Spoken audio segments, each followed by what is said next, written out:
Divide 513 by 3 in long division method. 3 times 1 is 3. On subtracting we get 2.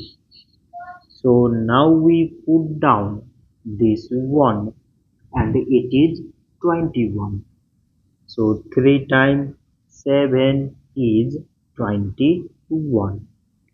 On subtracting we get 0. So again we put down this 3 and 3 times 1 is 3.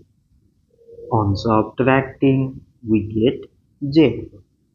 So 513 divided by 3 is 171. So this much for today and thanks for watching.